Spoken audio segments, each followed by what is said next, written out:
வணக்கம்.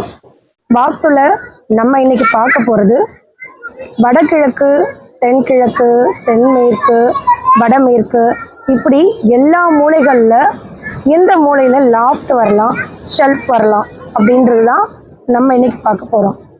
Shelf, loft இது ரெண்டுமே பாரம், அதாவது நம்ம ஏற்கனவே பார்த்துருப்போம். வடகிழக்கு பாரம், தென்மேற்கு பாரம், இந்த வெயிட் மேனேஜ்மெண்ட் எந்த இடத்துல வரலாம், எந்த இடத்துல வரக்கூடாது, அதே கான்செப்ட் தான் ஷெல்ஃப், லாஃப்ட்.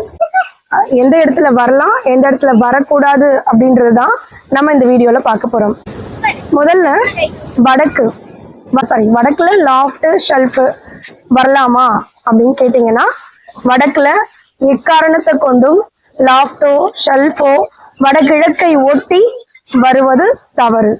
சரி, அப்ப வடக்குல வடமேற்கை ஒட்டி வரலாமா அப்படின்னு கேட்டீங்கன்னா, வடக்குல வராமல் இருப்பது நல்லது. அப்படி வந்துச்சுன்னா குறைவான ஷெல்ஃப் அப்படின்றது குறைவான வெயிட் உள்ள பொருட்களை வைத்து பராமரிப்பது நல்லது. லாஃப்ட் கண்டிப்பா வடக்குல வரவே கூடாது. மீறி வந்துருச்சு, அப்ப நாங்க என்ன பண்றது அப்படின்றது உங்களுடைய கேள்வியா இருக்கும். அப்ப வடகிழக்கை ஒட்டிய இடத்துல நீங்க பொருளை அதிகமா வைக்காம அதை எடுத்துட்டு வடமேற்கு பகுதியில மட்டும் கொஞ்சம் வெயிட் கம்மியா இருக்கிற மாதிரி பாத்துக்கோங்க.